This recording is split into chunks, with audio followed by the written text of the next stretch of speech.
शादी की परछाई। रेखा और विक्रम की शादी को 7 साल हो चुके थे।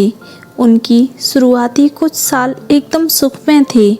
विक्रम एक अच्छी कंपनी में मैनेजर की पोस्ट पर था और रेखा गृहिणी थी। उनकी शादीशुदा जिंदगी हंसी खुशी चल रही थी। वे दोनों एक दूसरे से बेहद प्यार करते थे। विक्रम मेहनती था और अपने परिवार के लिए कुछ भी करने को तैयार था। लेकिन धीरे धीरे सब कुछ बदलने लगा। विक्रम की कंपनी में छटनी हुई और उसे बिना किसी पूर्व सूचना के नौकरी से निकाल दिया गया। ये घटना उनके जीवन में एक भयंकर तूफान की तरह आई। विक्रम पहले से ही अपनी नौकरी और करियर को लेकर काफ़ी तनाव में था और अब नौकरी का छूटना उसके आत्मविश्वास को तोड़ गया।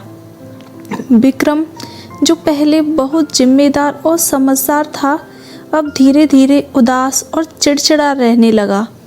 वह नौकरी की तलाश में दिन रात मेहनत करता, लेकिन कहीं से कोई सकारात्मक उत्तर नहीं मिलता। उसे लगा कि उसकी ज़िंदगी अब बर्बाद हो चुकी है। इसी अवसाद में उसने शराब की ओर रुख किया। शुरुआत में विक्रम केवल थोड़ी थोड़ी शराब पीता था, यह सोचकर कि इससे उसका तनाव कम होगा। वह अक्सर अकेले बैठकर रात को पीता और फिर सो जाता। रेखा ने शुरू में इसे नज़रअंदाज किया, यह सोचते हुए कि शायद यह अस्थायी है और विक्रम जल्द ही इस आदत से बाहर आ जाएगा। लेकिन जैसे जैसे समय बीतता गया, विक्रम की शराब पीने की आदत बढ़ती गई। अब वह दिन के समय भी शराब पीने लगा। नौकरी की तलाश करना उसने छोड़ दिया था। घर के आर्थिक हालात बिगड़ने लगे। रेखा ने कई बार विक्रम को समझाने की कोशिश की, लेकिन वह हर बार उसे टाल देता। रेखा बहुत चिंतित रहने लगी। उसे न सिर्फ विक्रम की सेहत की चिंता थी, बल्कि घर की आर्थिक स्थिति भी बिगड़ने लगी थी। पहले जहां विक्रम हर महीने घर का खर्च आराम से चला लेता था, अब हालात ऐसे हो गए कि घर का किराया और बाकी खर्चे निकालना मुश्किल हो गया था। एक दिन रेखा ने हिम्मत करके विक्रम से कहा, तुम्हें समझ नहीं आता कि इस तरह शराब पीकर तुम खुद को और हमारे रिश्ते को बर्बाद कर रहे हो। विक्रम, जो नशे में था, चिल्लाया, तुम क्या जानती हो मेरी परेशानियों के बारे में? क्या तुमने कभी नौकरी खोई है या क्या तुमने कभी ज़िंदगी में असफलता का सामना किया है? रेखा चुपचाप उसकी बातें सुनती रही, लेकिन उसके दिल में एक गहरी चोट लगी। विक्रम के ये शब्द उसके दिल में कांटे की तरह चुभे। वह उसे पहले भी कई बार समझा चुकी थी। अब उसकी सहन शक्ति खत्म होने लगी थी। विक्रम के दिन अब पूरी तरह से शराब के इर्द गिर्द ही घूमने लगे थे। वह सुबह से ही पीना शुरू कर देता और रेखा के साथ उसका बर्ताव दिन पर दिन और बुरा होता जा रहा था। पड़ोसी उनकी लड़ाई की आवाज़ें सुनने लगे थे। रेखा ने अपने रिश्तेदारों से सलाह लेने की कोशिश की। उसके माता पिता ने कहा कि वह विक्रम को छोड़कर मायके आ जाए, लेकिन रेखा अपने पति को छोड़ना नहीं चाहती थी। वह अभी भी कहीं ना कहीं उम्मीद कर रही थी कि विक्रम सुधर जाएगा। उसने खुद को मजबूत किया और फैसला किया कि वह अपने पति को इस अंधकार से बाहर निकालेगी। छोटे से बुटीक का काम शुरू किया। उसने अपने घर के एक कोने में सिलाई का काम शुरू किया और धीरे धीरे अपने पैरों पर खड़े होने लगी। वह जानती थी कि अगर विक्रम की इस स्थिति से बाहर नहीं निकला तो कम से कम उसे और उसके परिवार को आर्थिक संकट से बचाने के लिए उसे कुछ करना होगा। रेखा ने अब विक्रम से ज़्यादा बात करना भी बंद कर दिया। उसने उसे उसकी स्थिति में अकेला छोड़ दिया ताकि शायद विक्रम को अपनी गलतियों का एहसास हो। विक्रम की हालत अब और भी खराब हो चुकी थी। उसका पुराना दोस्त रोहन, जो खुद भी एक शराबी था, विक्रम के साथ अक्सर पीने बैठ जाता।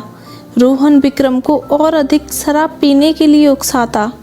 एक दिन जब दोनों दोस्त शराब पी रहे थे तो रोहन ने विक्रम से कहा, तुम्हारी ज़िंदगी तो वैसे भी बर्बाद हो चुकी है, अब तुम्हें सिर्फ पीना चाहिए और मज़े करना चाहिए।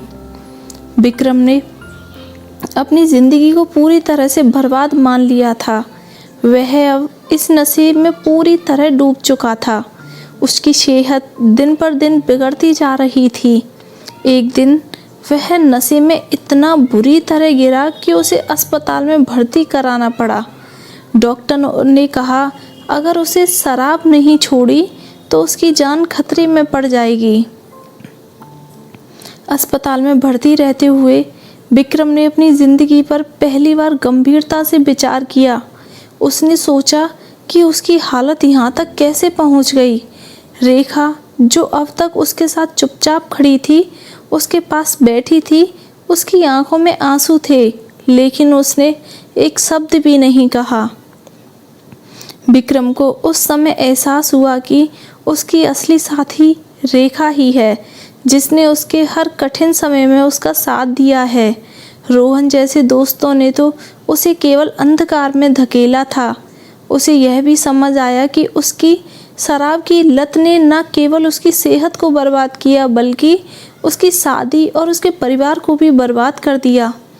विक्रम ने अस्पताल में ही यह संकल्प लिया कि वह अब शराब को हाथ नहीं लगाएगा।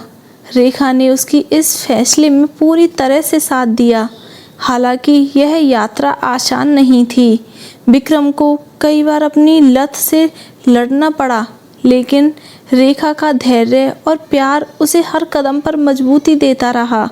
विक्रम ने धीरे धीरे शराब छोड़ दी और अपनी ज़िंदगी को फिर से पटरी पर लाने की कोशिश शुरू की। उसने फिर से नौकरी ढूंढने का प्रयास किया और इस बार उसे सफलता मिली। वह अब पहले से ज़्यादा मेहनती और जिम्मेदार हो गया था। लेकिन कहानी में एक अप्रत्याशित मोड़ तब आया जब विक्रम को एक पुरानी सच्चाई का पता चला। रेखा, जो उसकी हर बुराई के बावजूद उसके साथ खड़ी रही थी, असल में उसे छोड़ने का विचार कर चुकी थी। विक्रम की शराबी हालत ने उसे इस कगार पर पहुंचा दिया था कि वह अपने मायके लौटने की सोच रही थी। विक्रम को जब यह बात पता चली तो वह अंदर तक हिल गया।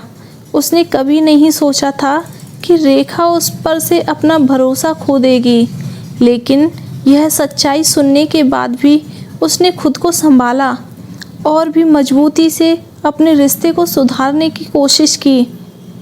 विक्रम और रेखा अब एक नए जीवन की शुरुआत कर चुके थे।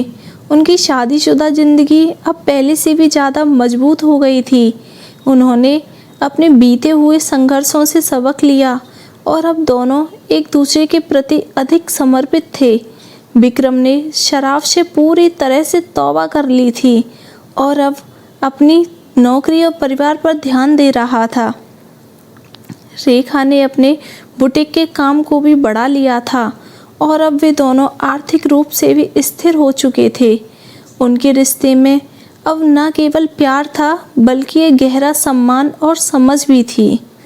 इस कहानी का अंत इस संदेश के साथ होता है कि जीवन में चाहे कितनी भी कठिनाइयाँ आएं, अगर प्यार और धैर्य के साथ हो तो हर मुश्किल को पार किया जा सकता है।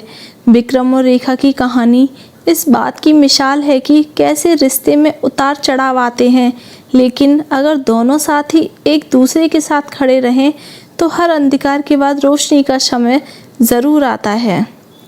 अगर आपको ये कहानी अच्छी लगी है तो आप इस चैनल को लाइक करें और करें। Thanks for watching.